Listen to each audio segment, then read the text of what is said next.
તો ડોક્ટર સાહેબ, હવે સૌથી પહેલા હું તમને એ પ્રશ્ન પૂછવા માંગીશ કે જ્યારે પણ કોઈ પણ વિદ્યાર્થી ધોરણ 10 પાસ કરતું હોય છે તો એવી વખતે બધાને મૂંઝવણ થતી હોય છે કે કઈ ફેકલ્ટી પસંદ કરવી, એટલે કે સાયન્સ પસંદ કરવું, આર્ટ્સ પસંદ કરવું કે કોમર્સ પસંદ કરવું, તો આ બાબતે તમે શું કહેશો?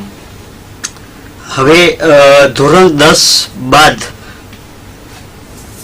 ક્યાં જવું અને સૌથી મૂંઝવતો પ્રશ્ન હું માનું ત્યાં સુધી આખી કેરિયરમાં સૌથી વધારે કોમ્પ્લિકેશન અને સૌથી વધારે કન્ફ્યુઝન થતું હોય તો એ કન્ફ્યુઝન થાય છે 10મા પછી, આર્ટ્સ, કોમર્સ કે સાયન્સ. હવે મારા એક મિત્ર છે, એમણે એક બહુ સરસ ઉદાહરણ આપેલું કે તમે કોઈ જગ્યાએ જમણવારમાં જાઓ, એક ડીશ લો, ડીશમાં જુદી જુદી વાનગીઓ પીરસે અને તમારા હાથમાં ડીશ લીધા પછી તમને શું વિચાર આવે? જો તમને એવું લાગે કે આ ડીશ કેટલાની હશે, પેલો પ્રશ્ન એમ થાય કે કેટલી મોંઘી હશે આ ડીશ.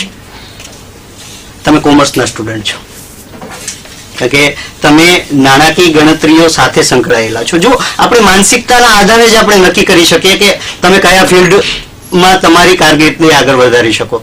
ડીશ જોયા પછી એવું લાગે કે આમાં શુગર કેટલી હશે, આ મીઠાઈ મારી મમ્મી ખાશે તો ડાયાબિટીસ વધશે કે ઘટશે. તમને એવું લાગે કે આ ડીશમાં કેટલું પ્રોટીન મળશે, આનાથી હું જાડો તો નહીં થઈ જાઉં ને. તો આ બધા વિચારો આવે છે. Then you are the person of science. તમે સાયન્સમાં આગળ વધો. તમને એમ લાગે કે આ જલેબીનો આકાર છે એ બરાબર નથી, અથવા તો આનો કલર બરાબર નથી, અથવા તો હજુ આ ડીશને સુંદર રીતે સજાવી શકાય એમ હતું. તો આવું બધું લાગે છે ત્યારે તમે આર્ટ્સની કેટેગરીના સ્ટુડન્ટ છો. એટલે જે તે વ્યક્તિએ એવું પસંદ કરવું જોઈએ જે એને ગમે છે.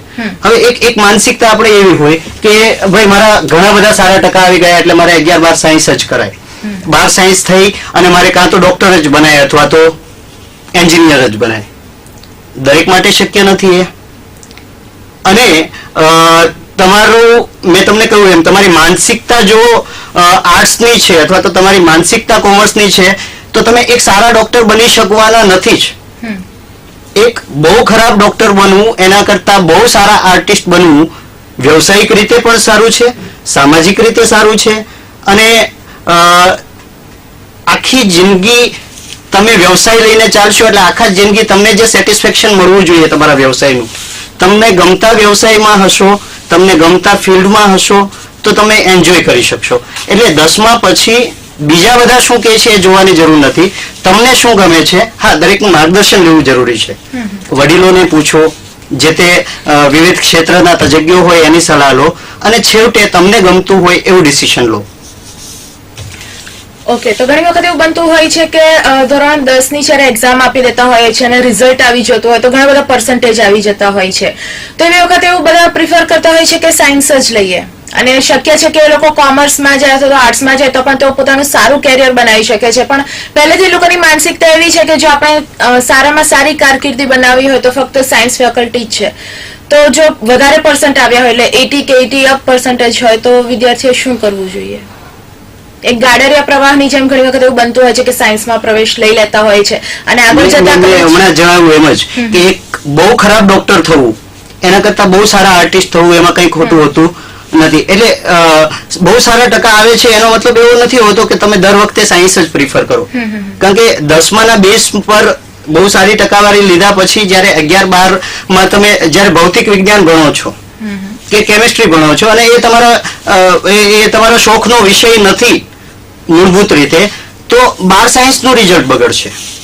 અને છેવટે ઘણી વખત શું છે, ઘરનો નહીં ઘાટનો એવી સ્થિતિ થાય. એના બદલે તમે, એટલે અહીંયા હું એવું કહેવા નથી માંગતો કે 10 ધોરણ પછી 12 સાયન્સમાં જવું જ ના જોઈએ, પણ હું એવું કહેવા માંગુ છું કે જે તમને ગમતું હોય એ સિલેક્શન કરવું જોઈએ. નહીં કે અચ્છા, બીજી એક વખત ઘણી બધી વખત મેં જોયું છે કે એક ફ્રેન્ડ છે એ 11-12 સાયન્સમાં જાય છે, મારે પણ જવું જોઈએ. અથવા તો મારો મિત્ર છે એ પર્ટિક્યુલર કોઈ એક કોર્સ કરે છે તો મારે પણ કરવો જોઈએ. હવે એમના ઘરની સ્થિતિ, આર્થિક સ્થિતિ, એમની સામાજિક કન્ડિશન, એમની માનસિક સ્થિતિ એ અલગ હોય, મારા ઘરની સ્થિતિ અલગ હોય. તો જે તે વખતે એક તમે કહ્યું એમ ગાડરિયા પ્રવાહમાં દોરાઈ જવું અથવા તો મિત્ર કરે છે એમ કરવું એ દર વખતે સાચો નિર્ણય હોતો નથી. તમારા ઘરના સંજોગો, તમારી માનસિક સ્થિતિ, તમારી કેપેસિટી, આ બધું જોઈ અને નક્કી કરવું જોઈએ. તો 10 પછી ઘણી વખત એવું પણ બનતું હોય છે કે ડિપ્લોમા